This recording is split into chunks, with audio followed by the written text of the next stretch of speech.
When my ex-husband's lawyer stood up in court and called me unstable, I kept my mouth shut. She told the judge that I once locked myself in the bathroom to avoid my own children. She made me sound like a monster. I sat there in silence while they dragged my name through the dirt in front of strangers, in front of my son. Then my 10-year-old Eli stood up from the bench behind me. No one asked him to. He walked straight to the front of the courtroom holding a small USB stick in his hand. His voice was steady when he said, "That's not true. Mom wasn't hiding from me. She was hiding from Dad. I have the video." For a second, no one moved. I couldn't breathe. Then the judge leaned forward and said, "Bring it here." They plugged it in. Everyone watched. Everyone heard. And after it played, the judge turned to Derek's lawyer, nodded once, and said, "Court is adjourned. I've heard enough." That was the day the truth spoke louder than lies. And it didn't come from me. It came from my son. Let me tell you what happened before that moment. Because if you're a mom, or if you've ever been gaslit so hard you started to question your own memories, you need to hear this. My name is Naomi Keller. I'm 33 years old, and for the longest time, I believed that keeping a family together was the most important thing a mother could do. I thought I was doing the right thing.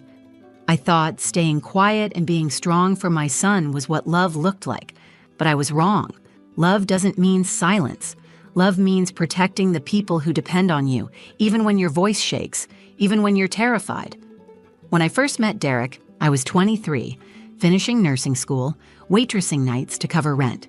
He was magnetic, funny, confident, ambitious. He said he admired how hard I worked. He made me feel seen. We moved fast. Everyone said we looked perfect together. But it didn't take long for the cracks to show. At first, it was small. He'd joke about my clothes, say I was too sensitive when I asked him not to yell during arguments. He'd apologize, say he was just tired, that he didn't mean it. Then came the rules. Don't wear that, don't hang out with her, don't go out without telling me where you are. When I got pregnant with Eli, I told myself Derek would change, that the pressure was getting to him, that he just needed to grow up. But he didn't change. He got worse. The shouting became constant. The gaslighting made me question my memory. He would say something cruel, then deny ever saying it. I began to doubt myself, to walk on eggshells in my own home. I stopped inviting friends over. I smiled in photos even though I was crumbling inside. I told myself to keep going for Eli, my sweet, wide-eyed boy who had done nothing to deserve the tension that hung in the air like smoke. Eli was the only reason I stayed as long as I did. He was 5 the first time he asked, "Mommy, are you sad?" I lied and said no. I told him everything was fine, but he saw it. Kids always see more than we think. The breaking point came a year later. Derek had been out drinking. He came home angry, slamming doors, shouting about dinner, about money, about how ungrateful I was. I told him to calm down, that Eli was asleep. He didn't care. He backed me into the kitchen, yelling with his fists clenched. I grabbed my son from his room and locked us in the bathroom. I sat on the tile floor, holding Eli in my lap while Derek pounded on the door, calling me pathetic. I kept whispering, "It's okay, baby. Mommy's here. You're safe." I should have left that night, but I didn't. Not right away. I still thought I could make it work, that I could protect Eli and manage Derek. But Eli was watching. Every day he was learning what love looked like from the way his father treated me. That terrified me more than anything Derek ever said. A few weeks later, Eli gave me a drawing. It was a stick figure of a woman sitting in a box crying. Next to her was a smaller stick figure holding a heart. On the back, he had written, "I love you, Mom, don't be scared." I packed our things the next day. We moved into a small apartment across town. It wasn't much, but it was ours. It was quiet, peaceful. For the first time in years, I didn't jump at every sound. I enrolled Eli in a new school. I started working longer shifts at the clinic. I felt like I could finally breathe again, but Derek didn't let go. He filed for custody, full custody, claimed I was unstable, that I was unfit, that I was mentally unwell. He hired a lawyer who made me sound like I was the danger, like I was the problem. They brought up the bathroom incident, twisted it into a story where I abandoned my son because I couldn't cope. They said I locked myself away because I was overwhelmed, unstable, unhinged. I wanted to scream, to tell the judge the truth, that I was hiding because I was scared. that I was protecting my son from a man who had spent years tearing me down, but I knew what would happen if I got emotional in court. I'd be the angry woman, the irrational mother, the unstable ex. So I sat still. I kept my hands folded. I looked at Eli sitting there in his little dress shirt, trying to be brave. I knew I couldn't let them destroy me in front of him. I stayed silent. I thought that was all I could do. But I didn't know what Eli had seen, what he had heard, what he had done. I didn't know that my 10-year-old had quietly recorded the night they kept bringing up, that he had saved it, that he had carried the truth with him, waiting for the moment he'd need it. And in court, when I thought I had lost everything, he stood up and gave it back to me. The courtroom felt cold, not just from the air conditioning, but from the weight of judgment in every glance cast my way. I sat there in my navy dress, hands in my lap, trying to look calm while my heart thudded so hard I thought people could hear it. Derek looked sharp in his suit, all confidence and clean lines, like the picture-perfect father, the same man who once told me I was lucky he hadn't done worse than scream. The same man who would smile for the judge and lie through his teeth without blinking. His lawyer, Amber Locke, was just as smooth, polished, practiced, deliberate. She stood tall in heels that clicked like a metronome on the polished wood floor, her voice steady and sharp. "Your Honor," she began, "we are requesting full custody of Elijah Keller. The child has been exposed to repeated emotional instability under Ms. Keller's care. We have reason to believe she poses a risk to his emotional and psychological development." She turned slightly, eyes skimming past me like I was nothing more than a nuisance in a chair. There was a recent incident in which Ms. Keller locked herself in the bathroom to avoid interacting with her child. That level of detachment is consistent with a parent experiencing severe mental distress. We have documented behavior patterns that suggest a history of emotional instability. I stayed quiet. My attorney had told me to stay composed, to let the evidence speak. But what evidence? The only story they had was a twisted version of a night I had survived. Amber looked at me then, her voice low but cutting. "She didn't call the police. She didn't report any abuse. That's because there was no abuse. What we have here, Your Honor, is a mother who panicked, locked herself away, and abandoned her son in a moment of emotional volatility." I clenched my jaw so hard it hurt. I wanted to yell that I hadn't abandoned Eli. I had shielded him. I had protected him. I had done what I had to do because there was no one else to protect us that night. But I said nothing. I looked at my son instead. Eli sat beside my mother in the second row, his feet not quite touching the floor, hands gripping the edge of his seat. He was wearing the navy blazer we bought from the thrift store a week earlier. His hair was neatly combed. He looked smaller than usual, but his eyes were locked on me. I could see the worry there, the confusion, but also something else. Something steady. The judge turned to me. "Ms. Keller, do you have anything to say regarding the incident described?" I opened my mouth. I wanted to say 1,000 things. That I had held my son close that night. That I whispered to him to stay calm while the man on the other side of the door threatened us both. That I had no one to call who could show up in time. That my only option was to survive until morning. But I looked at the judge and saw nothing in his eyes. No warmth, no understanding, just the clock ticking toward a decision. "No, Your Honor," I said. My attorney leaned toward me and whispered, "We can fight the mental health claim. We can file a character affidavit." I nodded, but I could feel how heavy the room had gotten. The lie was starting to stick. Amber smiled slightly like she knew she'd just won a round. Derek didn't look at me. He sat still, smug, hands folded in front of him. Then the judge asked, "Is there anything else?" That was when Eli stood up. At first, I didn't realize what he was doing. He stepped into the aisle, one small hand clutching something silver and rectangular, a USB drive. "Your Honor," he said, his voice calm but loud enough to carry. "I have something to show you. It's about the night they're talking about. Mom didn't lock herself away from me. She was hiding from Dad. I recorded it. I thought someone might need to see it." There was a beat of silence. Not shock, not chaos, just silence, the kind that fills the room before everything shifts. The judge narrowed his eyes. "You recorded it?" Eli nodded. "With my tablet, I saved it." The clerk stepped forward. Eli handed her the USB without looking at Derek, without looking at me. Just eyes on the judge, steady and unafraid. In that moment, I realized something. My son wasn't just trying to protect me. He had been watching everything quietly for years. He knew more than I thought. And now he was ready to be heard.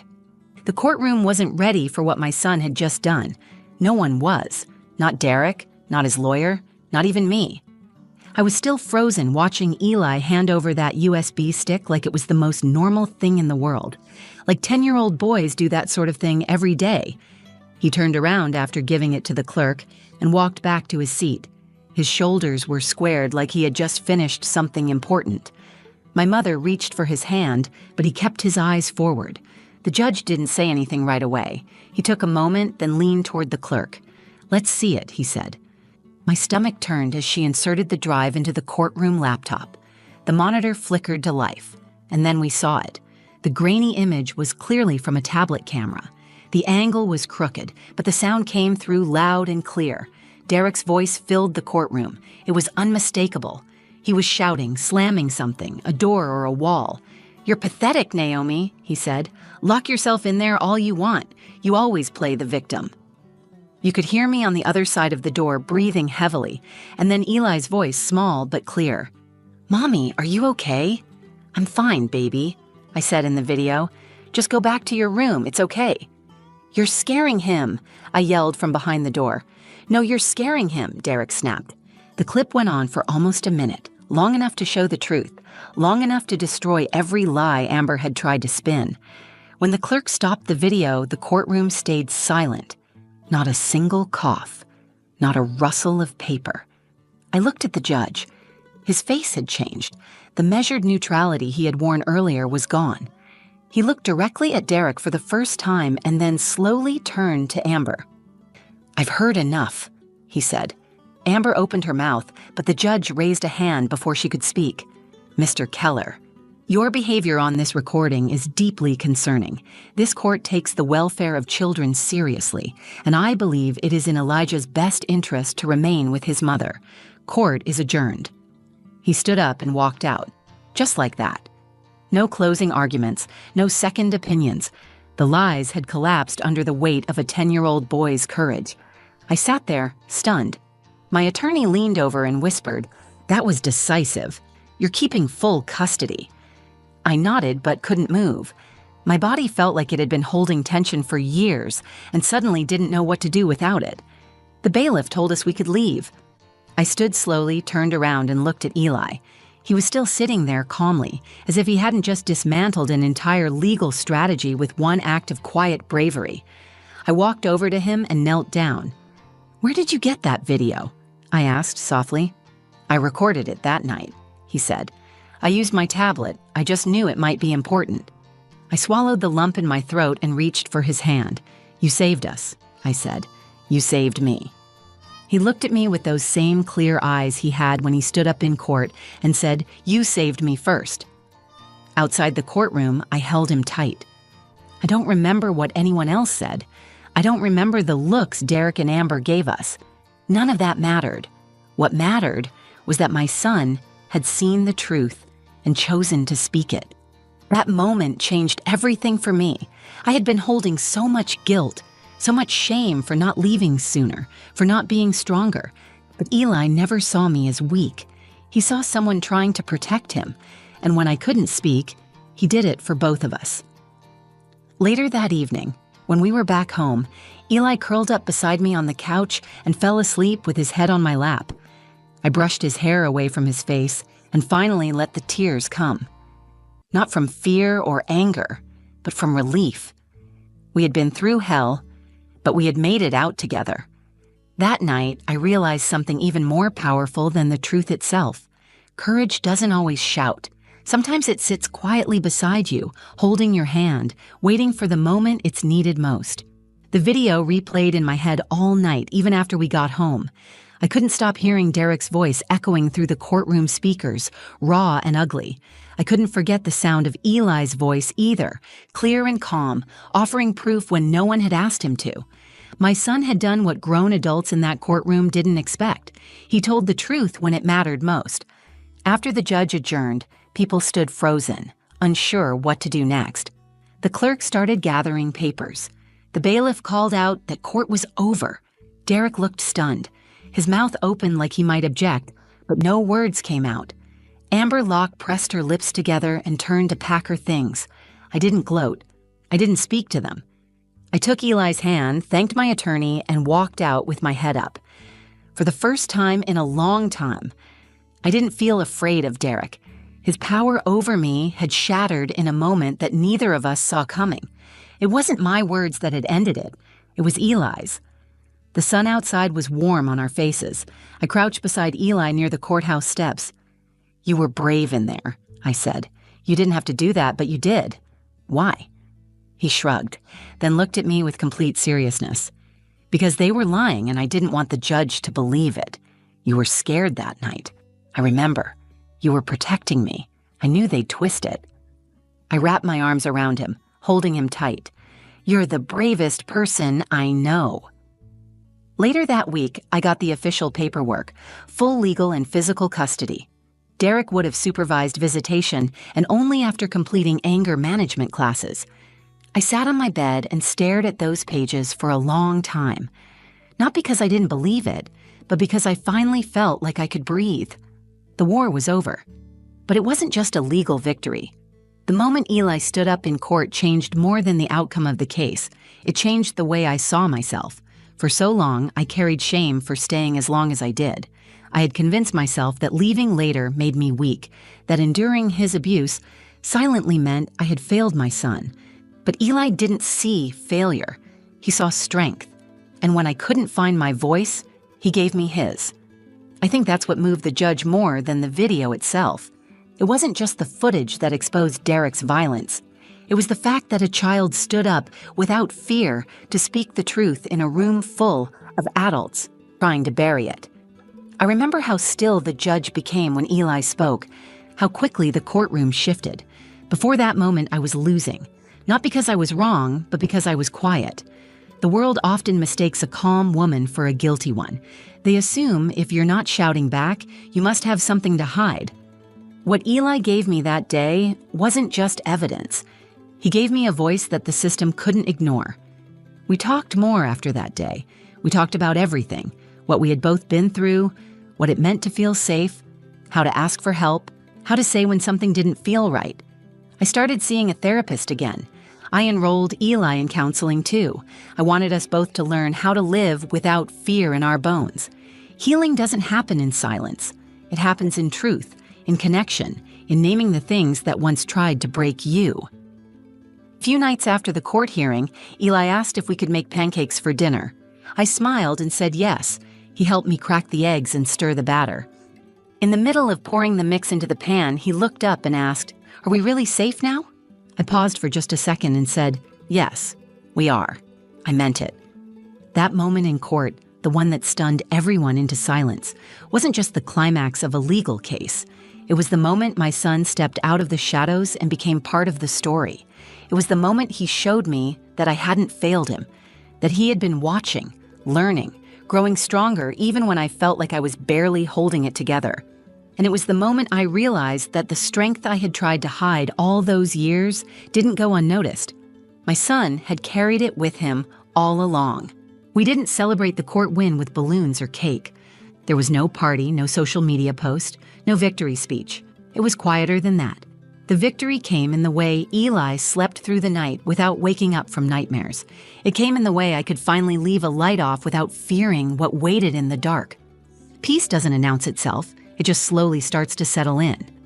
In the days that followed the hearing, everything felt a little surreal. I had spent so long preparing for the worst that I didn't know what to do when the storm actually passed.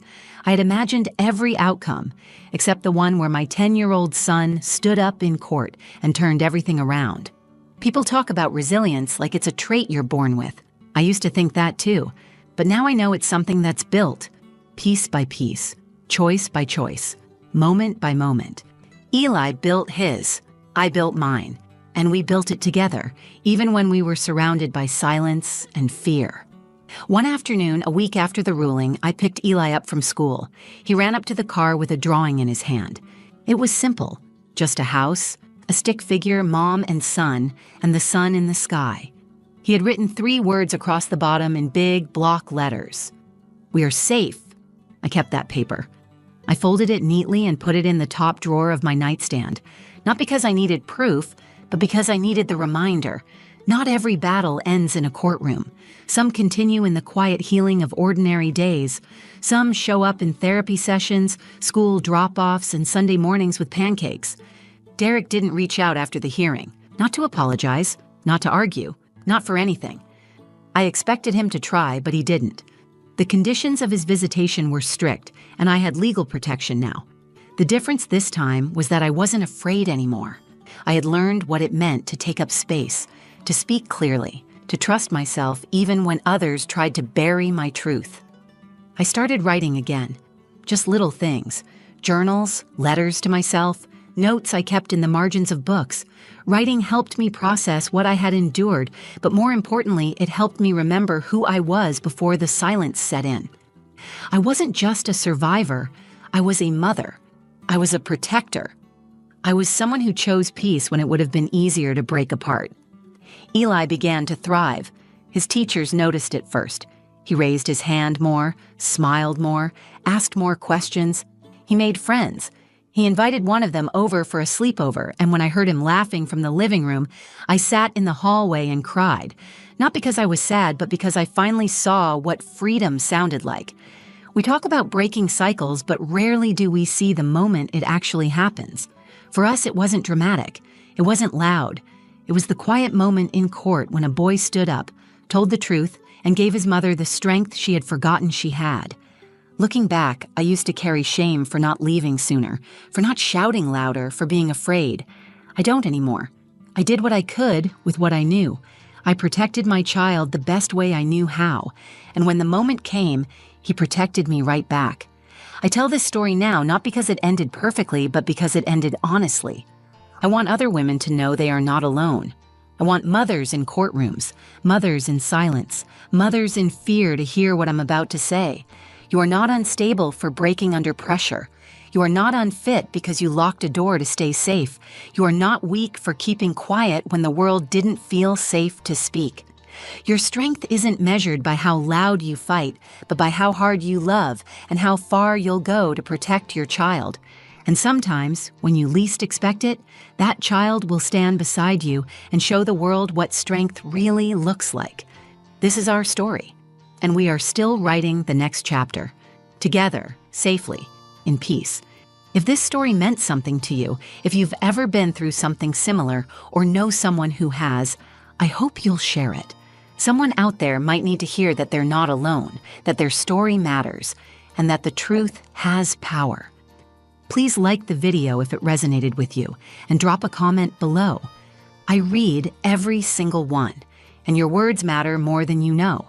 If you haven't already, subscribe to the channel for more real stories, raw, honest, and told with heart. Thank you for being here. Stay strong, stay grounded, and never forget, you are allowed to speak, and you are allowed to be believed.